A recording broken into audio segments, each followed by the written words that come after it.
తెలివైన తోడేలు. ఒక తోడేలు, ఒక మొసలి ఉండేది. ఆ రెండింటి మధ్య వైరం ఉండేది. ఒకరోజు తోడేలు నదిలోని నీటిని త్రాగడానికి వెళ్ళింది.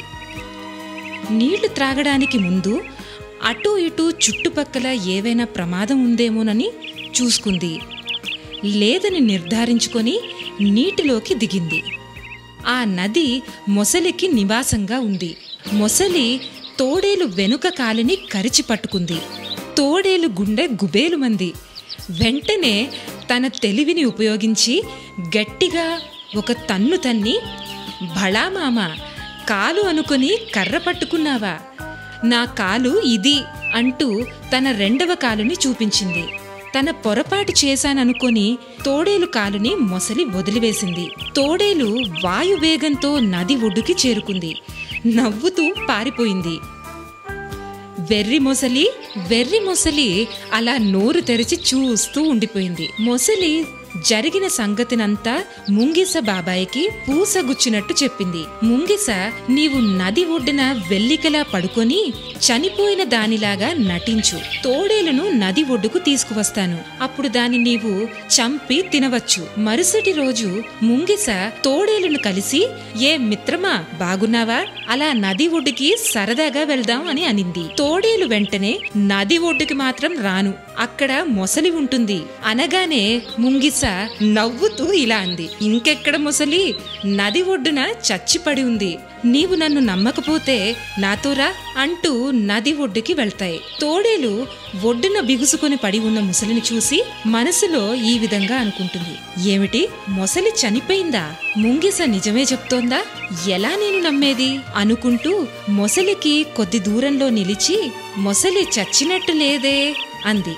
లేదు లేదు, మొసలి చచ్చి 2 రోజులవుతోంది అనగానే తోడేలు, కాని చనిపోయిన మొసలి నోటి నుండి ఊ ఊ అని మూలుగు శబ్దం వినపడాలి కదా, ఈ మొసలి నిశ్శబ్దంగా ఎందుకుంది?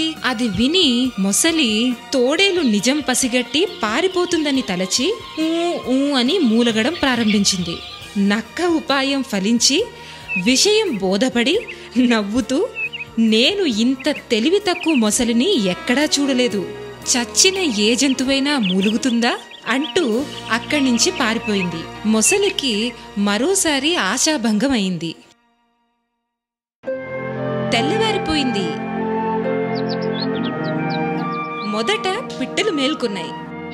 అందులో ఒక పిట్ట ఇలా అంది, కిచ్ కిచ్, తెల్లవారింది, మేల్కోండి మేల్కోండి అని అరుస్తూ పిట్ట పిల్లల్ని కుదిపింది.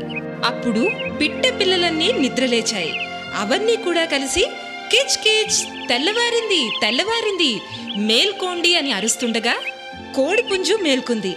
తన గొంతెత్తి రెక్కలు విదిలించి కొక్కరుకోక్కో కొక్కరుకోక్కో అంటూ అరుస్తూ, తెల్లవారింది, మేల్కోండి మేల్కోండి అని పిలిచింది. కోడిపుంజు మాటలు విని కోడి కూడా నిద్రలేచింది.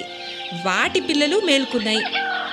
కోడిపుంజు చుట్టుపక్కల వాళ్లను మేల్కొపడానికి గట్టిగా అరుస్తూ కొక్కరుకోక్కో తెల్లవారింది, కొక్కరుకోక్కో తెల్లవారింది అని అరిచింది.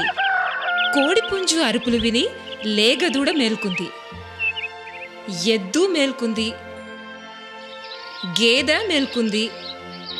పిల్లి, కుక్క, మేకలు కూడా మేల్కొన్నాయి. గోరువంక కిటికీ వద్దకు వచ్చి, కిచ్ కిచ్, నేను వచ్చాను. ఏంటి, మీరింకా లేవలేదా? త్వరగా లేవండి, నాకు చాలా ఆకలిగా ఉంది, కొన్ని ధాన్యపు గింజలు వేయండి అని అరవడంతో అమ్మ లేచింది. నాన్నగారు లేచారు. నాన్న ఇలా అన్నాడు, పవిత్ర, తెల్లవారింది, నిద్రలే, మేలుకో. ప్రణతి, తెల్లవారింది అని కేకలు వేస్తున్నా పవిత్ర అటూ ఇటూ కదిలి తిరిగి నిద్రపోయాడు. అది చూసి అమ్మ ఇలా అంది, చూడు చూడు, ఎంత సుందరమైన ఉదయం వేళ, లేచి కిటికీలో నుంచి బయటకు చూడండి, ఆలస్యమైతే మంచి అవకాశాన్ని కోల్పోతారు అనడంతో పవిత్ర, ప్రణతి టక్కున లేచి తల్లితో కలిసి కిటికీ వద్దకు చేరి బయటకు చూశారు. కిటికీలో నుంచి కనిపిస్తున్న సూర్యోదయాన్ని చూసి ప్రణతి ఇలా అంది, ఆహా, ఎంత సుందర దృశ్యం! ఒక పెద్ద బంగారు పళ్ళం ఆకాశంలో అంతలా జిగిజిగమని ఎందుకు మెరుస్తోంది అని అడగడంతో తల్లి, పళ్ళెం కాదది, అది సూర్యుడు. చూడు చూడు, చెట్ల కొమ్మల్లో నుంచి సూర్యకిరణాలు ఎంత అందంగా కనబడుతున్నాయో.